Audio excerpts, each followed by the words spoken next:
Père, on veut soutenir notre sœur Josée qui prie instamment pour son papa afin qu'il te connaisse personnellement.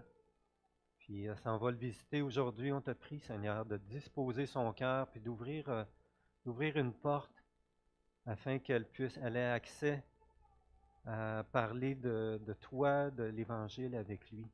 Et Seigneur, ouvre son cœur de plus en plus à être réceptif à ce que José va lui dire, puis donne-lui, Seigneur, ta sagesse, puis inspire-la dans ses paroles, on t'en prie. Seigneur, on vient humblement se présenter devant toi. On te prie de disposer nos cœurs à ce que ta parole a à nous dire ce matin. Ta parole, elle est vivante, elle est agissante, elle est puissante. On te demande, Seigneur, qu'elle produise dans nos cœurs ce pourquoi tu l'as donné. On te prie d'affermir notre foi, d'affermir notre obéissance, d'affermir notre amour, notre reconnaissance pour toi. T'en prions au nom de Jésus. Amen. Amen. Quel est le prophète le plus âgé de l'Ancien Testament? J'ai manqué ma joke. Oui, c'est une joke, hein? Le plus vieux de l'Ancien Testament, le prophète âgé, mais en réalité, âgé est un prophète, il est dans les derniers prophètes dans la lignée des prophètes de l'Ancien Testament. Le dernier, c'est Malachie. Puis juste avant Malachie, tu as Agé et Zacharie qui ont prophétisé dans le temps de la reconstruction du temple dans les années 520 avant Jésus-Christ. Alors, dans le Nouveau Testament, ceux qui sont sauvés par la foi en Jésus-Christ sont décrits comme étant le temple de Dieu. Alors, on lit dans Corinthiens, « Ne savez-vous pas que vous êtes le temple de Dieu? » On est décrit aussi comme étant la maison de Dieu. Christ l'est comme fils sur sa maison et sa maison, c'est nous, nous dit Hébreux 3,6. L'apôtre Pierre va même dire que chacun d'entre nous, nous sommes des pierres vivantes qui servent à la construction du temple de Dieu. Alors il dit, et vous-même comme des pierres vivantes, édifiez-vous pour former une maison spirituelle. Une façon de dire qu'on se construit les uns les autres, on s'édifie pour être un temple qui glorifie le Seigneur. Alors Dieu nous appelle à édifier, à construire sa maison spirituelle. Il se sert de chacun d'entre nous pour ce faire, par l'entremise des dons spirituels qu'il nous a donnés, par l'entremise de son esprit qui nous dirige, qui nous conduit. Pour vous mettre en contexte, après la mort du roi Salomon, le royaume d'Israël s'est divisé en deux. Alors, Juda au sud, avec la ville de Jérusalem comme capitale, et Israël au nord, avec la ville de Samarie. En 726, l'Empire assyrien, qui est arrivé du nord, a envahi tout le territoire et a conquis la ville de Samarie en 722. La population a été déportée. C'était une façon d'assujettir les peuples. Quand un envahisseur venait conquérir une autre nation, il déportait la population, puis il amenait d'autres populations sur place. C'était une façon de les déstabiliser, puis d'assurer leur assujettissement, leur obéissance. Hein? Ça, c'est avant Jésus-Christ, en 722 avant Jésus-Christ, oui. Alors, Jérusalem a été aussi attaquée, mais elle a survécu grâce aux prières du roi Ézéchias et à l'intervention de Dieu. L'empire qui a succédé, l'empire de Babylone, a été attaqué par le pharaon d'Égypte, Nécho, près de l'Euphrate. À peu près au milieu de la page, vous voyez l'Euphrate. Et le roi Nabuchodonosor, le grand roi de Babylone, a vaincu le roi d'Égypte et en les poursuivant jusque vers l'Égypte, s'est arrêté à Jérusalem pour l'assiéger. Alors en 605, Jérusalem est vaincue et une partie des habitants est déportée en Babylonie. Vous regardez sur la carte, c'est quand même un bon bout de chemin. Hein? 3 ans plus tard, Jérusalem s'est révoltée et en 598, elle est de nouveau assiégée, nouveau siège, puis une nouvelle déportation d'une partie de la population.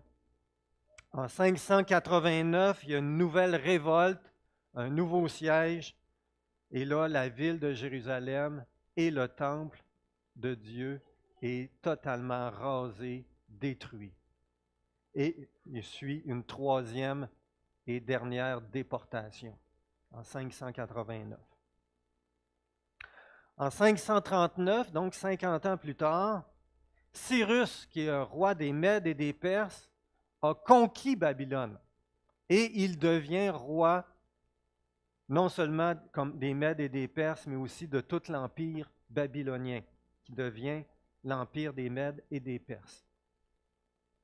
L'année après sa victoire, il décrète que les peuples qui ont été déportés puissent retourner dans leur pays et reconstruire le temple de leur Dieu afin d'adresser des prières à leur Dieu en faveur de lui, en sa faveur, en faveur de ce nouvel empereur. Alors les Juifs retournent à Jérusalem, une partie des Juifs retournent en Jérusalem, ils rétablissent l'autel et débutent la reconstruction du temple, mais il y a tellement d'opposition de la part de la population locale, des dirigeants locaux, que les travaux cessent pendant 15 ans, jusqu'en 520. Ah, ma bouteille est restée là.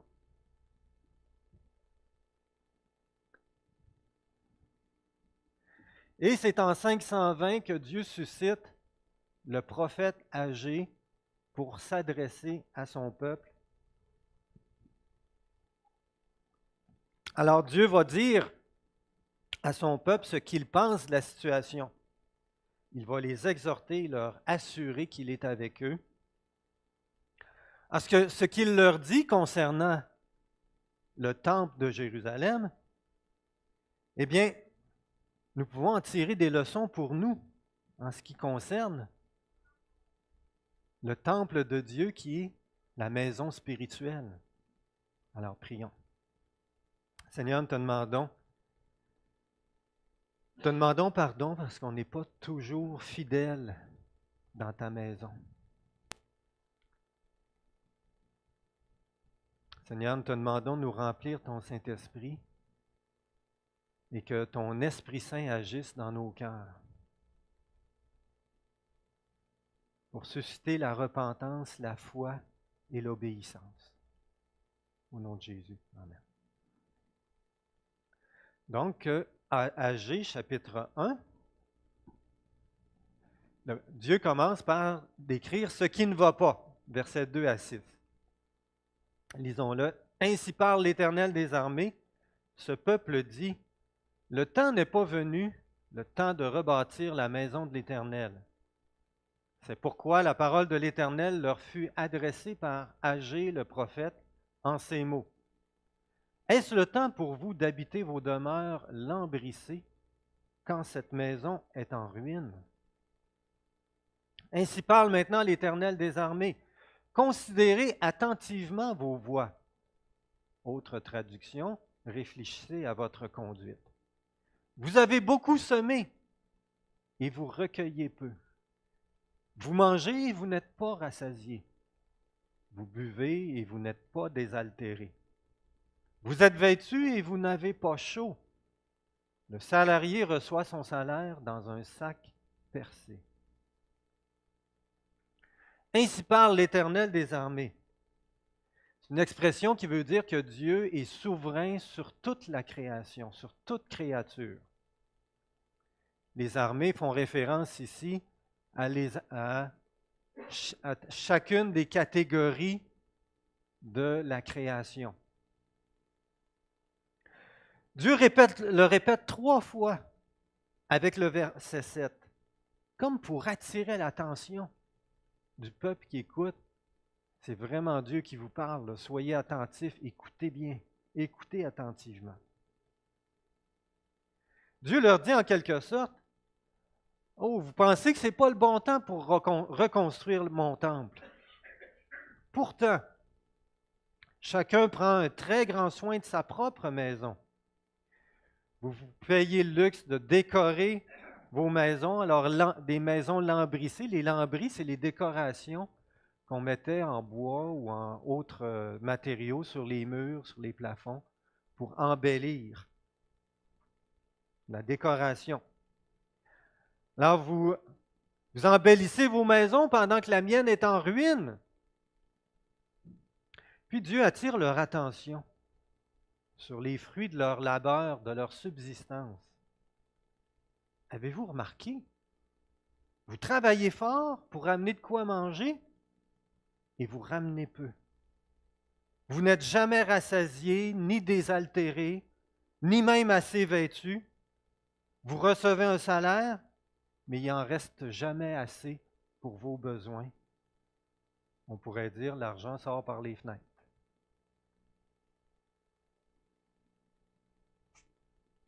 Dieu leur dit ici qu'ils n'ont pas la bénédiction de Dieu dans le fruit de leur travail, parce que leur priorité n'est pas Dieu et la reconstruction de son temple, qui devrait être leur priorité dans leur contexte à eux.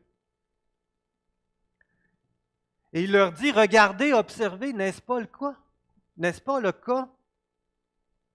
Et là, il va dire pourquoi. Et à partir de cette observation, Dieu va exhorter le peuple et il va leur dire pourquoi ils ont tant de difficultés à répondre à leurs besoins. Il va leur dire pourquoi la bénédiction de Dieu n'est pas au rendez-vous. Versets 7 à 11.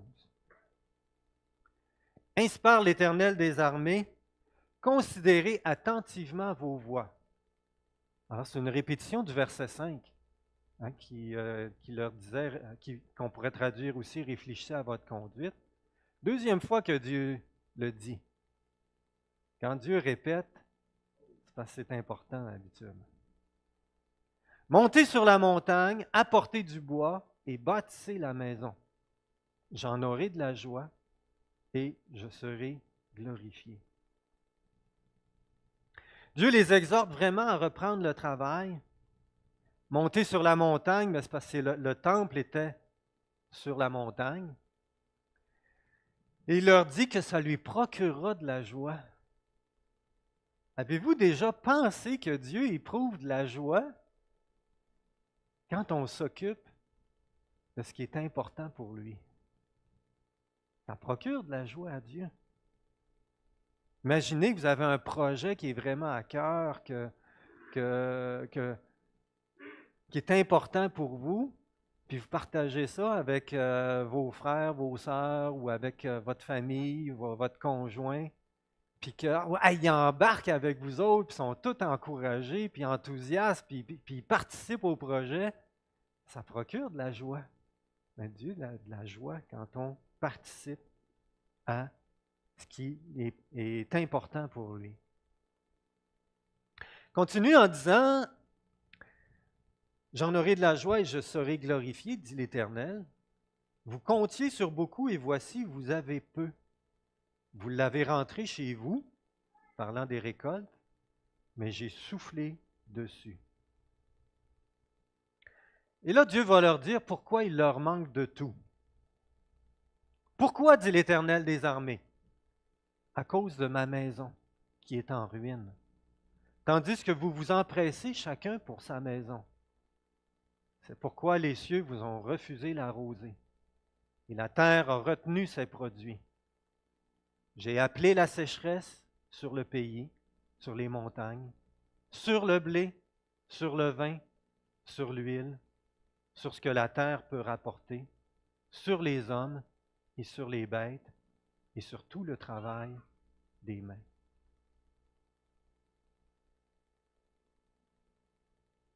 Dieu attire leur attention sur le fruit de leur labeur.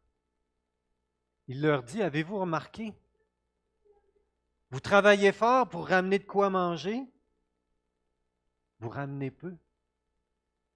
Vous n'êtes jamais rassasiés, vous n'êtes jamais désaltérés, ni même assez vêtus. Vous recevez un salaire, mais il n'en reste jamais assez.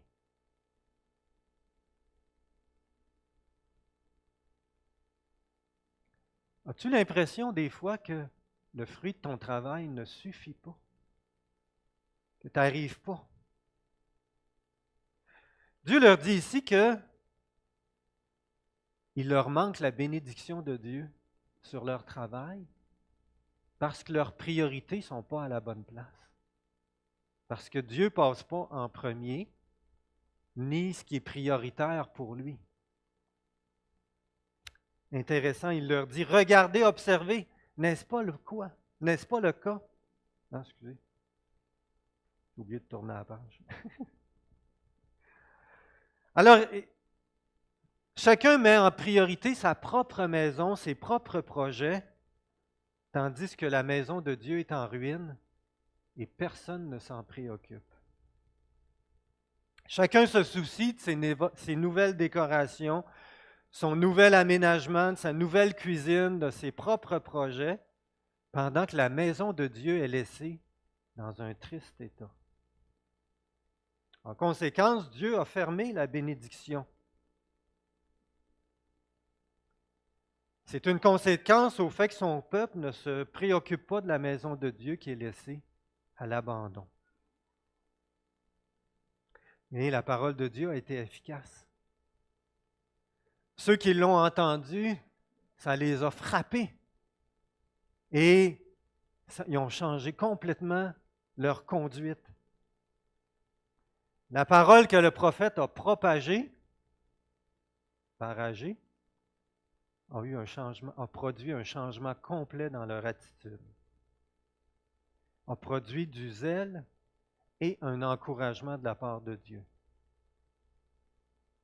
Zorobabel, fils de Shealtiel, et Josué, fils de Yehotsadak, le souverain sacrificateur, et tout le reste du peuple, obéirent à la voix de l'Éternel leur Dieu d'après les paroles du prophète Agé, selon la mission que lui avait donnée l'Éternel leur Dieu.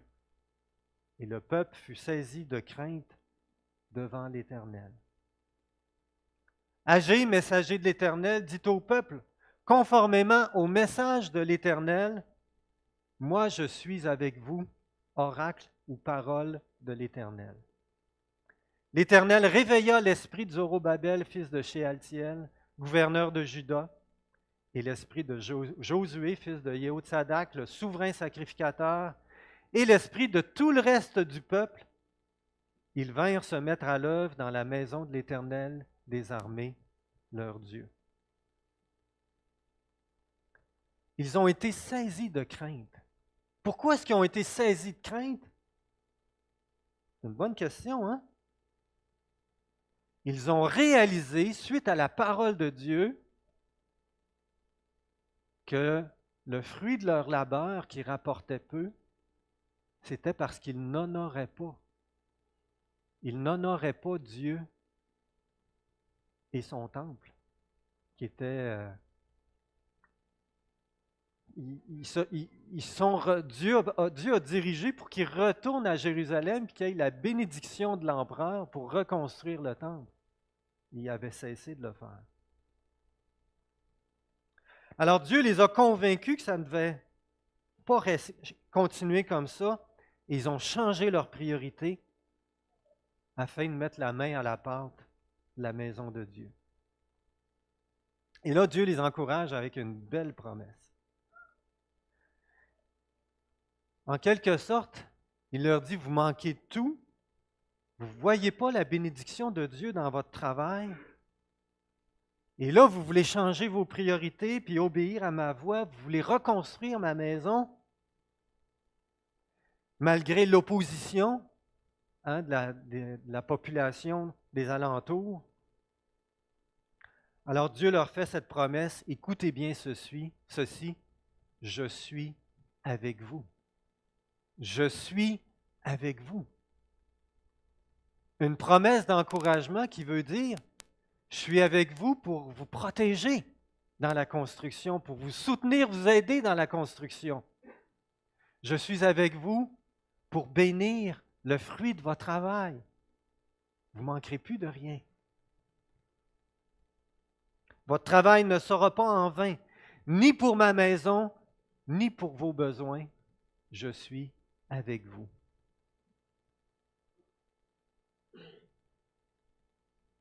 Juste avant de quitter notre monde, Jésus a dit ceci.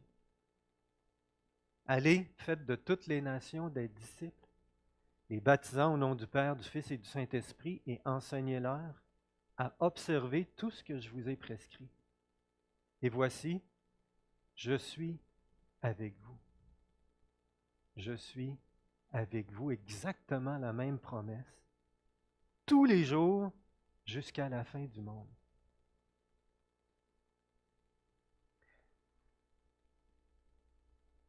On n'est pas appelé à construire un nouveau bâtiment.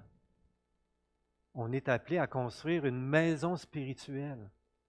Et le message de ce matin est direct en ligne avec la vision M4, qui est un mouvement de multiplication de disciples matures et en mission.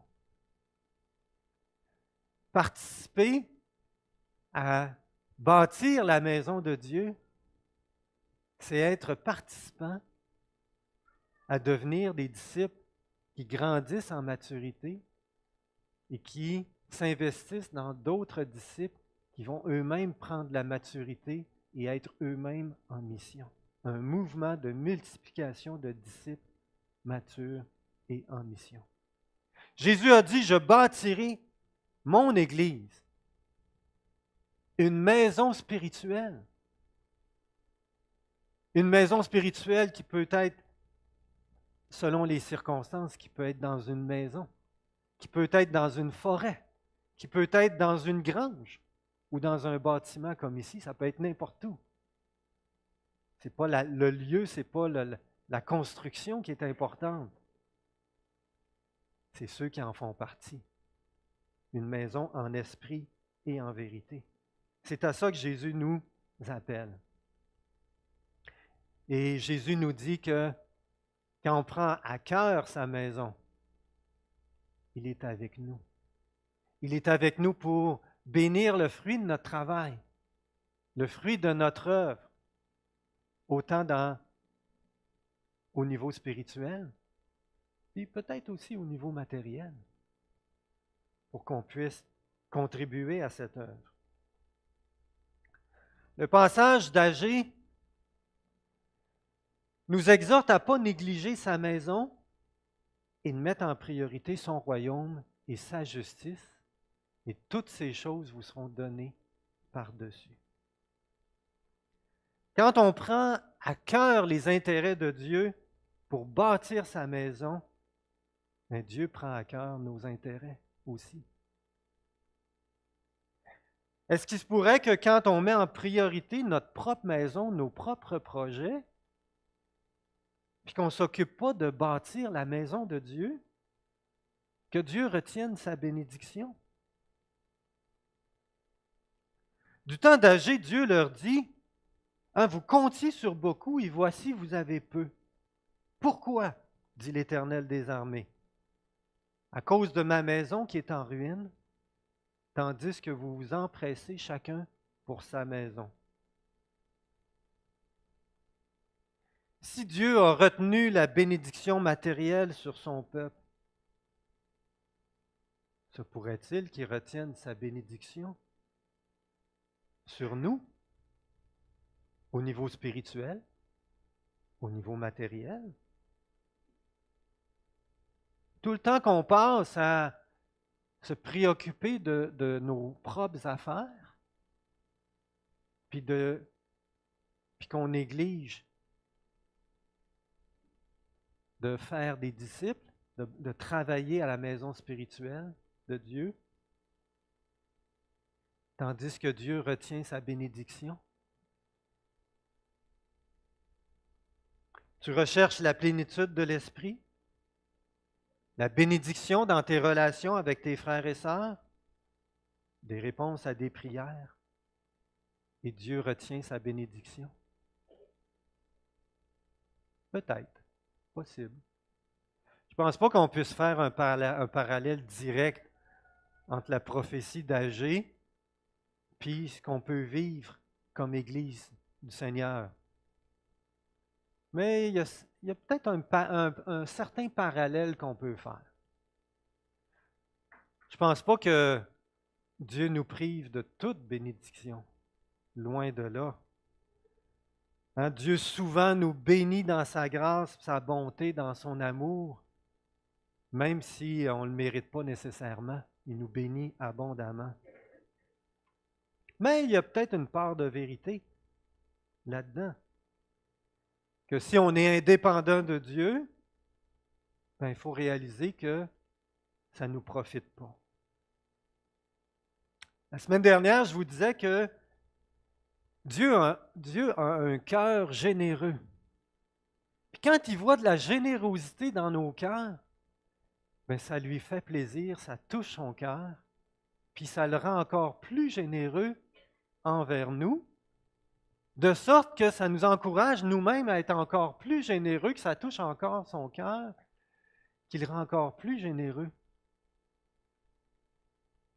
Eh bien, de la même façon, quand on prend à cœur les intérêts de Dieu pour sa maison spirituelle, bien, ça touche le cœur de Dieu, qui prend encore plus à cœur nos intérêts et nos demandes et nos besoins. Alors, je pense qu'on ne peut pas faire un parallèle à 100% entre la prophétie d'Agée et qu'on peut vivre comme Église, mais on peut certainement faire un certain parallèle et tirer des leçons. L'exhortation d'Agée a eu tout un impact. Qu'est-ce qui s'est passé? Connaissez-vous la suite de l'histoire? On lit dans Esdras, au chapitre 6, qu'ils se sont remis au travail et ils ont terminé la construction du temple en 3 ans et demi. Savez-vous combien de temps ça avait pris à Salomon pour faire construire le temple? Ça avait pris 7 ans. Ils l'ont construit 2 fois plus vite que du temps de Salomon. Peut-être parce qu'il n'y avait pas besoin d'aller rechercher tous les matériaux au loin. Il fallait juste qu'ils remontent les pierres, puis qu'ils rétablissent les pierres, puis qu'ils réparent. Mais ils l'ont fait 2 fois plus vite. Ça a quand même bien été. Alors, qu'est-ce que ça nous dit quand Dieu leur a dit « Je suis avec vous », ça a été efficace. Ça a été efficace. Wow! Gloire à Dieu. Et réalisez-vous que ce temple, il a été prophétisé que la gloire de ce nouveau temple allait être plus grande que celle du premier temple, celui de Salomon. Et qu'est-ce qui a fait la plus grande gloire de ce second temple? Ça a été quoi la plus grande gloire du second temple?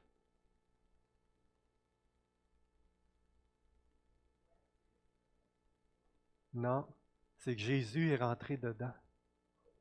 Jésus a prêché dedans. Jésus a accompli la gloire de Dieu dans ce second temple. Bien, prions. Père bien-aimé, merci que ta parole nous exhorte ce matin à avoir les bonnes priorités, à mettre ton nom, ton œuvre et ta gloire comme étant le plus important pour nos vies. Seigneur, on a toutes sortes de préoccupations ici-bas. Le coût de la vie a énormément augmenté. On est préoccupé par nos besoins, les besoins de nos familles. On est préoccupé par différents travaux, par des situations difficiles. Seigneur, je te demande qu'on puisse saisir quand on cherche ton royaume et ta justice en premier. Seigneur, tu amènes ta bénédiction dans tous nos projets, dans tous nos besoins. Seigneur, on veut te remercier parce que combien de fois que tu as répondu, que tu nous as bénis en maintes circonstances. On veut le reconnaître, même si, Seigneur, on n'était pas parfaitement obéissant. Seigneur, combien de fois ta bénédiction a été au rendez-vous. Combien tu as un cœur bon et généreux, puis on te rend grâce pour ça. Mais en même temps, Seigneur, on veut te demander pardon de ne pas avoir toujours été fidèle à mettre ton royaume et ta justice en premier. Nous te demandons ce matin de toucher nos cœurs et de nous exciter, de nous enthousiasmer à la construction de ta maison, à ce que tu es en train d'accomplir présentement au milieu de nous. Seigneur, on te rend grâce parce que tu es en train de sauver, tu es en train d'ajouter, tu es en train de construire, Seigneur. On te rend grâce pour ça. Et Père, nous voulons que tu diriges chacun d'entre nous par ton Saint-Esprit à contribuer à la construction de ton temple. Seigneur, tu nous as équipés d'un don spirituel, tu nous as donné ton esprit, tu nous as donné ta parole. Conduis-nous, Seigneur, à être utilisés par toi pour la construction de ta maison spirituelle. Qu'elle puisse s'affermir, grandir dans la foi, dans l'amour, dans la maturité et avoir un impact dans la vie de d'autres personnes qui manifestent ta gloire. Nous t'en prions puis nous te remercions au nom de Jésus. Amen.